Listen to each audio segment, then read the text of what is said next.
ইন্নাল্লাহা ইউহিব্বুল মুকসিতিন। আল্লাহ রাব্বুল আলামিন যারা ন্যায় বিচার করে এদেরকে আল্লাহ রাব্বুল আলামিন ভালোবাসেন। জোরে বলেন সুবহানাল্লাহ। মুহতারাম হাজিরিন, ন্যায় বিচার করতে রাজি আছি না? এই আপনাদের গ্রামে যারা চেয়ারম্যান আছে, মেম্বার আছে, এই সূরার ভিতরে তাদের জন্য ডিরেকশন। আজকের যে কথাগুলো বললাম এগুলো তাদের জন্য ডিরেকশন। তারা যদি এই কথাগুলো শুনে ন্যায় বিচার করে, সমাজের ভিতরে ন্যায় প্রতিষ্ঠা করে, ইসলামকে প্রতিষ্ঠা করে, তাহলে এই সমাজের ভিতরে অন্যায় অপরাধ এগুলো সব সমাজ থেকে উঠে যাবে, আর থাকবে না। ঠিক কিনা বলেন? এই দাঙ্গা হাঙ্গামা কি জন্য হয়? দেখেন আল্লাহর কোরআনে আয়াতগুলো কত সবিন্যস্ত সুন্দর করে সাজিয়েছেন।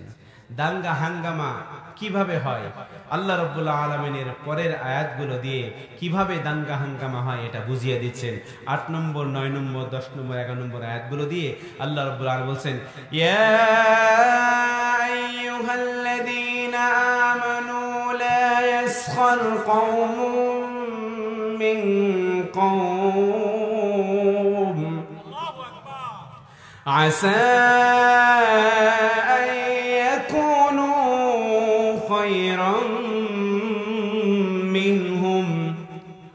ولا نساء من نساء عسى أن يكن خيرا منهن ولا تلمزوا أنفسكم ولا تنابزوا بالألقاب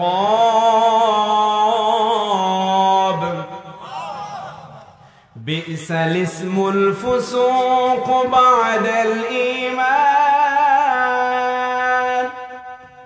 ومن لم يتب فأولئك هم الظالمون।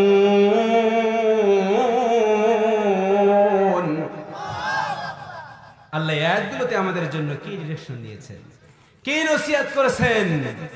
ইয়া আইয়ুহাল্লাযীনা আমানু লা ইয়াসখার কওমুম মিন কওমিন আসা আন ইয়াকুনু খায়রাম মিনহুম। ওগো মুমিনেরা ভালো করে শুনে নাও, আগে যে দ্বন্দ্বের কথা বলছেন, দ্বন্দ্ব হাঙ্গামা কথা বলছেন, এই দ্বন্দ্ব হাঙ্গামা কথার ভিতরে মানুষের ভিতরে দ্বন্দ্ব বাজবে, মানুষের ভিতরে মারামারি হবে, কাটাকাটি হবে।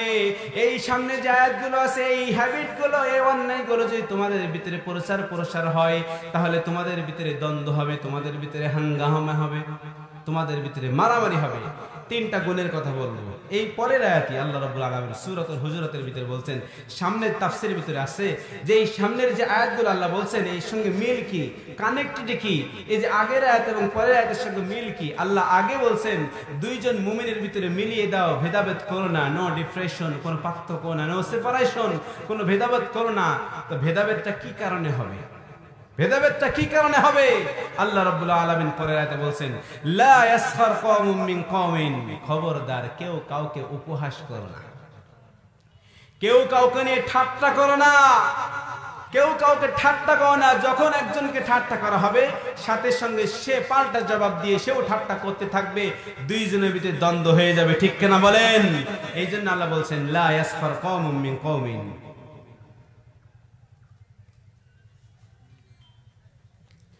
মাশাআল্লাহ, আমার কর্তৃপক্ষ থেকে একটা অনুরোধ আসছে যে হুজুর কথাগুলো সুন্দর হচ্ছে, তো একটু সবাই মোহতারাম হাজিরিন যে কথা বলতেছিলাম যে মারামারি হবে, কাটাকাটি হবে, কি জন্য হবে? মারামারি কাটাকাটি কি জন্য হবে? আল্লাহ রাব্বুল আলামিন বলেন লা ইয়াসখার কওমুম মিন কওমিন আসা আন ইয়াকুনু খায়রাম মিনহুম। তোমরা কেউ কাউকে নিয়ে ঠাট্টা করো না, যার সঙ্গে তুমি ঠাট্টা করতেছো সে হয়তো আল্লাহর কাছে অনেক প্রিয় বান্দা। ঠিক কিনা বলেন? আমি যাকে নিয়ে ঠাট্টা করছি, যাকে ইনসাল্ট করছি, যাকে অপমান করছি, সে হয়তো আল্লাহ রাব্বুল আলামিনের কাছে অনেক প্রিয় বান্দা। আমি কাউকে মোটু বললাম, কাউকে পটু বললাম, বিভিন্ন কথায় তাকে ইনসাল্ট করলাম, সাদা ধলা এর ভিতরে কালো এর ভিতরে তাকে আমি তুচ্ছ করলাম। আল্লাহ বলছে এরকম তুচ্ছ করো না, তোমার জন্য হারাম হারাম হারাম। এই তুচ্ছ করো না, যদি তুচ্ছ করা শুরু করো তাহলে তোমাদের ভিতরে মারামারি শুরু হয়ে যাবে, ঠিক কিনা বলেন? তোমাদের ভিতরে দ্বন্দ্ব শুরু হয়ে যাবে, ঠিক কিনা বলেন? কাটাকাটি শুরু হয়ে যাবে, তখন আর সমাজের ভিতরে শান্তি থাকবে না। সমাজের ভিতরে শান্তি নিয়ে আসার প্রয়োজন হলে তোমরা একসঙ্গে মিলেমিশে কেউ কাউকে কখনো ঠাট্টা বিদ্রুপ করবে না। এই আয়াতটা নাজিল হয়েছে শানে নুজুল শুনে নেন। তাফসিরে জালালাইন, তাফসিরে ইবনে কাসির, তাফসিরে হিদায়াতুল কুরআন, তাফসিরে রূহুল মাআনি, তাফসিরে ফি জিলালিল কুরআন, এই তাফসিরগুলোর ভিতরে আল্লাহ রাব্বুল আলামিন এই আয়াতটাকে নাজিল করলেন। লা ইয়াসখার কওমুম মিন কওমিন আসা ইয়াকুনু খায়রাম মিনহুম। এই আয়াতটা কেন নাজিল করলেন প্রেক্ষাপটটা শুনেন। আল্লাহ রাসূলের একজন সাহাবী হযরত সাবিত ইবনে কায়েস রাদিয়াল্লাহু তাআলা আনহু, কি নাম বললেন? বলেন কি নাম বললাম? সাবিত ইবনে কায়েস। কি নাম? সাবিত ইবনে কায়েস রাদিয়াল্লাহু তাআলা আনহু। এই সাহাবী কানে একটু কম শুনতেন, কানে বেশি শুনতেন না। আল্লাহ রাসূল সাল্লাল্লাহু আলাইহি সাল্লাম যেই কথাগুলো বলতেন সমস্ত সাহাবীরা ওই সাবিত রাদিয়াল্লাহু তাআলা আনহু যেহেতু কানে কম শুনতেন, ওই সাহাবীকে সামনে নিয়ে আল্লাহ রাসূলের কথাগুলো শোনাইতেন, দূর থেকে শোনা যেত না। এই জন্য আল্লাহ রাসূল সাল্লাল্লাহু আলাইহি সাল্লাম তাকেও বলতেন সাবিত তালহিনা তালহিনা ইজলিস বিজানিবে, আমার পাশে বসো, আমার পাশে বসলে আমার আলোচনাগুলো তোমার জন্য শুনতে সহজ হবে। তাহলে পাশে বসলে আলোচনা শুনতে এবং বুঝতে সহজ হয়, ঠিক কিনা বলেন? আমরা যে দূরে দূরে থাকি, দূরে ওই অনেক দূরে দূরে আছে লোক আছে, এত বড় মাঠে লোকজন ভরে গেছে আর আমরা দূরে দূরে আছি, তাহলে কিভাবে বুঝবো? রাসূলের সাহাবী সাবিত রাদিয়াল্লাহু তাআলা আনহু একদিন আসতে দেরি করলেন, সমস্ত সাহাবী বসে গেছেন, সবাই গায়ে গায়ে মিলে বসে গেছেন, কোনো ফাঁকা জায়গা নেই। কিন্তু আমাদের ভিতরে ফাঁকা জায়গা আছে, আছে না? এই যে মাঝখানে ফাঁকা জায়গা আছে। সাহাবীদের হ্যাবিট ছিল, তাদের কাজ ছিল যে যখন রাসূল কথা বলতেন তখন সবাই মিলে ঝুলে সামনে অগ্রসর হয়ে একসঙ্গে মিলে বসতেন। জোরে বলেন সুবহানাল্লাহ, আরো জোরে বলেন সুবহানাল্লাহ। সাহাবীদের ভিতরে কোরআনের তামান্না ছিল, হাদিসের তামান্না ছিল, রাসূলের কথার তামান্না ছিল। তারা কিভাবে রাসূলের কথাটা কোন পয়েন্টে আল্লাহ রাসূল কথা বলেন, কি ডিরেকশন দেয় আমাদের জন্য, এগুলো মনোযোগ সহকারে শুনতেন এবং কাছে বসে শুনতেন, যেন শোনার ভিতরে কোনো ত্রুটি না হয়। এমনি কি আর আল্লাহ রাব্বুল আলামিন তাদের জন্য বলছেন ওয়াস-সাবিকুনাল আউয়ালুনা মিনাল মুহাজিরিন ওয়াল আনসার والذين اتبعوهم بإحسان رضي الله عنهم ورضوا عنه। আল্লাহ রাব্বুল আলামিন এমনিতে তাদের ব্যাপারে কোরআনে আয়াত নাযিল করে বলেন ওয়াস-সাবিকুনাল আউয়ালুনা মিনাল মুহাজিরিন ওয়াল আনসার। যারা মুহাজির আছে, যারা আনসার আছে, সকলেই আল্লাহ রাব্বুল আলামিনের আরশের কাছাকাছি চলে গেছেন। জোরে বলেন সুবহানাল্লাহ। জান্নাতের কাছাকাছি চলে গেছেন। জোরে বলেন সুবহানাল্লাহ। আল্লাহ রাব্বুল আলামিন তাদের বেলায় বলছেন রাদিয়াল্লাহু আনহুম ওয়া রাদু আন। ও প্রিয় সাহাবীরা শুনে নাও, কিয়ামত পর্যন্ত যত ব্যক্তি আসবে সকলেই শুনে নাও। এই সুখপুকুরিয়া মানুষের জনগণ যারা আছেন, এই হাই স্কুল ময়দানে যতগুলো লোক আসছে সবাই শুনে নাও, কান করে শুনে নাও। আমার সাহাবীরা আমাকে খুশি করেছে, রাসূলের কথাগুলো শুনেছে।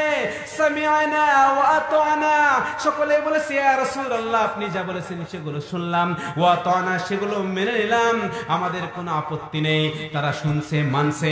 এই জন্য আল্লাহ রাব্বুল আলামিন তাদের ব্যাপারে ঘোষণা দিচ্ছেন রাদিয়াল্লাহু আনহুম ওয়া রাদু আন। ও আমার প্রিয় বান্দারা শুনে নাও, আমি এই সাহাবীদের প্রতি সন্তুষ্ট হয়ে গেছি। সুবহানাল্লাহ। তাদের প্রতি আমি সন্তুষ্ট হয়ে গেছি। শুধু তাই নয়, রাদিয়াল্লাহু আনহুম ওয়া রাদু আন, এবং সাহাবীরাও আল্লাহ রাব্বুল আলামিনের উপর সন্তুষ্ট হয়ে গেছে। বলেন সুবহানাল্লাহ। সবাই সন্তুষ্ট, আল্লাহও সন্তুষ্ট, সাহাবীরাও সন্তুষ্ট। আল্লাহও রাজি, আল্লাহর রাসূলের সাহাবীরাও রাজি। আল্লাহ রাজি हो तो क्या करे, साहबी राजी हो तो क्या करे, दोनों राजी हो गया तो जन्नत वाजिब हो गया। सुबहानाल्लाह। উভয়জন রাজি হয়ে গেছে, আল্লাহও রাজি, সাহাবীরাও রাজি। আল্লাহও সন্তুষ্ট, সাহাবীরাও সন্তুষ্ট, তো জান্নাত অর্জন করতে কি সমস্যা? জান্নাত তো হয়ে গেছে তাদেরকে। আমাদের জন্য আল্লাহ রাব্বুল আলামিন আয়াতগুলো দিচ্ছেন, যেই আল্লাহ রাব্বুল আলামিন আমাদেরকে ডিরেকশন দিচ্ছেন যে খবরদার কেউ কোনোদিন কাউকে নিয়ে তিরস্কার করবে না, কাউকে ইনসাল করবে না। যে কথা বলতেছিলাম, আল্লাহ রাসূলের সাহাবী হযরত সাবিত রাদিয়াল্লাহু তাআলা আনহু চলে গেলেন। সামনে সমস্ত সাহাবীরা সবাই সমবেত আছেন, গায়ে গায়ে মিলে বসছেন। সাবিত রাদিয়াল্লাহু তাআলা পিছন থেকে এসে দেখে রাসূলের বাণী শুরু হয়ে গেছে। রাসূল সাল্লাল্লাহু আলাইহি ওয়াসাল্লাম ওয়াজ করতেছেন, সাহাবীরা বসে আছে, কোনো ফাঁকা জায়গা নেই। হযরত সাবিত রাদিয়াল্লাহু তাআলা কানে কম শুনতেন, কি শুনতে পাচ্ছেন না, ইয়া রাসূলুল্লাহ কি বলতেছেন। সাথে সাথে তিনি বলছেন, তাফাসসাহু তাফাসসাহু লি তাফাসসাহু লি, আমার জন্য একটু জায়গা করে দাও, আমার জন্য একটু জায়গা করে দাও, সামনের দিকে যাই। সাহাবীরা সবাই জায়গা করে দিচ্ছে। এই শায়নুজুল আমি কেন বলছি মনে আছে তো? ওই যে আল্লাহ রাসূল আল্লাহ রাব্বুল আলামিন আয়াত নাযিল করেছেন, লা ইয়াসখার কওমুম মিন কওমিন, কোন কওম কোন ব্যক্তি কাউকে নিয়ে যেন উপহাস না করে। এ তুই এরকম, তোর মা তো এরকম ছিল, তোর বাপ এরকম ছিল, তোর 14 গোষ্ঠী সম্পর্কে আমি ভালো করে জানি, এই ধরনের কথা বলে না সমাজের ভিতরে। এই কথাকে ভঙ্গ করার জন্য আল্লাহ রাসূল সাল্লাল্লাহু আলাইহি ওয়াসাল্লাম এই আল্লাহ রাব্বুল আলামিন রাসূলের উপর আয়াত নাযিল করলেন। সাবিত ইবনে কায়েস সামনের দিকে এগিয়ে যাচ্ছেন, সকলেই জায়গা করে দিচ্ছেন। একজন সাহাবী তিনি মনোযোগ সহকারে রাসূলের কথাগুলো শুনতেছেন। ওই সাহাবী জায়গা করার সুযোগ পাচ্ছে না, কারণ তার ধ্যান খেয়াল সব রাসূল কি বলতেছে মনোযোগ সহকারে শুনছেন।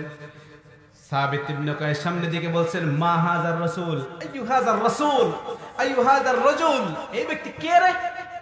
বলছে, আরে এই ব্যক্তিটা কে? তখন পাশে থাকা এক সাহাবী বলছেন, হাযার রাজুল যালিকার রাজুল, এ তো ওই ব্যক্তি, এই ব্যক্তি তো ওই ব্যক্তি। বলছে, এইবার সাবিত ইবনে কায়েস রাদিয়াল্লাহু তাআলা বলছেন, আরে তুই না অমুকের ছেলে, তোর ব্যাপারে আমি ভালো করে জানি, তোর মা এই ছিল, তুই জাহিলিয়াতের যুগে এই ছিলি। তিরস্কার করা জাতীয় কোনো কথা, ইনসাল্ট জাতীয় কোনো কথা সাথে সাথে বলছেন। ওই সাহাবী একেবারে মাথা নত হয়ে লজ্জিত হয়ে চুপচাপ বসে আছে। সে লজ্জা পেয়ে গেছে, হায় রে, জাহিলিয়াতের যুগে ঈমান আনার আগে আমি তো এরকম ছিলাম, তো আমার এই কথাগুলো এখন এই সবার সামনে বলে দিল, তো আমার একটা লজ্জিত হওয়ার ব্যাপার, আমি লজ্জাবোধ করছি, কেন এইগুলো বললো? সে লজ্জা পেয়ে গেল। আল্লাহ রাব্বুল আলামিন তখন ওহী নাজিল করলেন, খবরদার এই কাজটা করা যাবে না, এটা একটা জঘন্য অপরাধ, কাউকে ইনসাল করা যাবে না, কাউকে অপমানিত করা যাবে না, কারণ সম্মান নষ্ট করা যাবে না। এই জন্য আল্লাহ রাব্বুল আলামিন বলেন, লা ইয়াসখার কওমুম মিন কওমিন আসা আইয়াকুনু খায়রাম মিনহুম, তুমি কাউকে নিয়ে, কোনো কওমকে নিয়ে, কোনো ব্যক্তিকে নিয়ে খবরদার কখনো কাউকে ইনসাল করো না, কাউকে অপমান করো না, এটা তোমার জন্য অনেক জঘন্য অপরাধ। এই অপরাধগুলো যখন করতে থাকবে নিজেদের ভিতরে মারামারি দাঙ্গা হাঙ্গামা চলতে থাকবে, ঠিক কিনা বলেন? চিল্লায় বলেন ঠিক কিনা? যখন এরকম চলতে থাকবে মারামারি তো এমনিই হবে। সে আমাকে অপমান করেছে, আমিও তার প্রতিবাদে আমিও তাকে অপমান করব, এরকম মন মানসিকতা হয় কিনা? সমাজের ভিতরে হয়। এই জন্য আল্লাহ বলছেন, খবরদার কাউকে নিয়ে তিরস্কার করো না, কারোর মানহানি করো না, সম্মান নষ্ট করো না, ঠাট্টা বিদ্রুপ করো না। হযরত